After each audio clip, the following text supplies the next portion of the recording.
Welcome back to Rubber Biscuit, powered by Team Sullymac. This week, it's all about people who played the game they love, hockey. People from all walks of life. And nothing sums that up better than the first annual Guinness Games, presented by the Irish American Hockey Association. A fortnight ago, the Irish American Ice Hockey Association, along with the Boston Bruins Foundation, wrapped up the Guinness Games, a first annual gathering of former pro, former college, and still amateur hockey players. 20-plus teams in 4 skill divisions having a great time on and off the ice while raising money for charity. We've got a lot of charities here. One of our main sponsors is Gale International. Gale International just made a $25,000 contribution via the Irish American Hockey Association to the Boston Bruins Charitable Foundation, who's running the tournament with us. And that's going to be divided up between a lot of local charities, many here in South Boston, the South Boston Neighborhood House, South Boston Youth Hockey, and also the Ace Bailey Foundation, and a number of other charities that are affiliated with the tournament.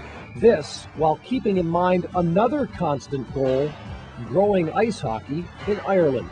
Well, one great thing about this is that we're doing a lot for charity, to raise money for kids, help kids, not only over here in the Boston area, but also in Ireland.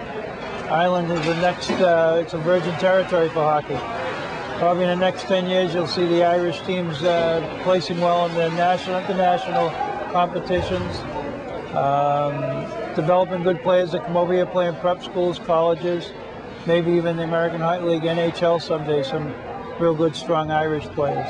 Speaking of strong players, former Bruin P.J. Stock donned the jersey of one of the teams in the businessman's division.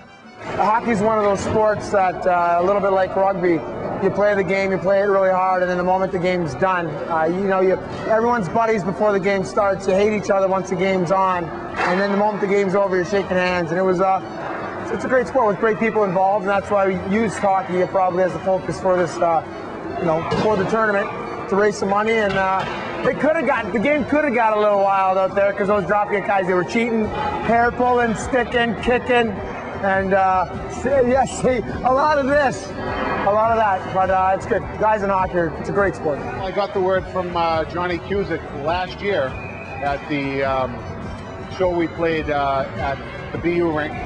Johnny was there with a bunch of people, and they were just starting to put it together. They're in the process of building a rink over in Ireland, and it's something that Kenny from Dropkicks wanted to get behind. And he doesn't play a lot of hockey, I do, so put a little team together back then and stayed in touch over the year.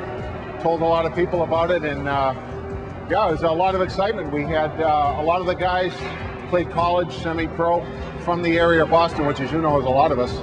And we put it together, and we got 20 good rocking teams, a few different divisions, and I don't know how we made it into the elite division, but we're there, and we're doing well. We're 2-0. Not so elite was Biscuit Boy on Team Glacial Energy. Man, I saw it sitting there at the last second. It was sitting there. Nice job.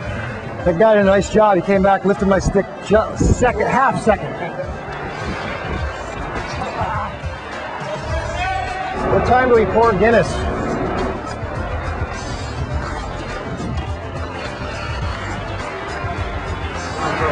Not bad, not bad. I just gave up the one breakaway. But despite the lack of on-ice credentials, we actually won the Rubber Biscuit participation game 8-2. Front! Yes. And the Glacial team went 3-1 in the tournament. Oh, nice pass! Hey! Great bunch of guys. Everybody's smiling. Everybody's happy. And we all have to go to work tomorrow, and it's just a good time and a great thing to do. And it's our first year, and hopefully this will many more to come.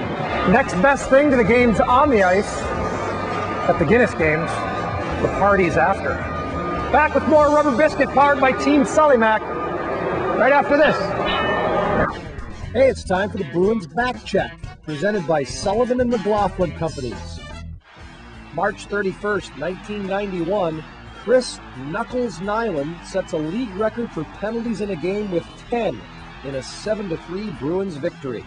Well, I recall that evening we were already had a playoff spot wrapped up, and we were going up against the Hartford Whalers, and we were playing them in the playoffs. So it was one of those games we were gonna make a statement. Oh, Nyland and McKenzie go out. obviously I was a big part of that statement. We won the game, but I ended up with quite a few penalties that night. I think it's going to be an elbow or no. I had 10 penalties, league record, but not only did I have 10 penalties, they were all different. There were no repeats. Now it's going to be a power play for Hartford.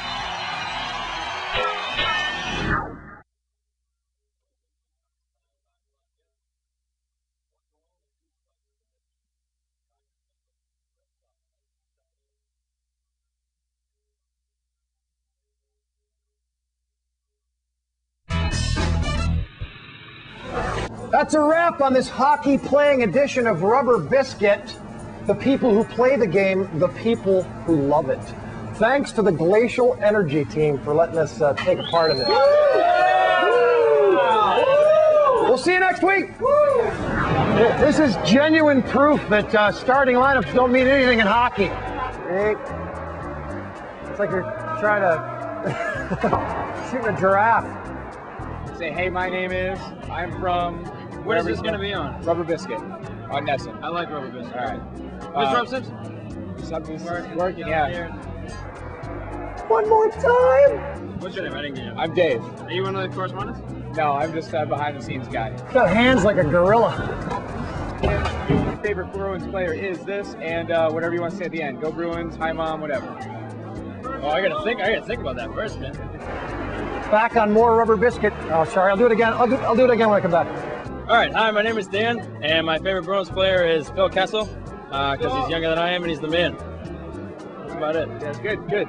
Thanks very much. Gentlemen, there you go. Get some airtime.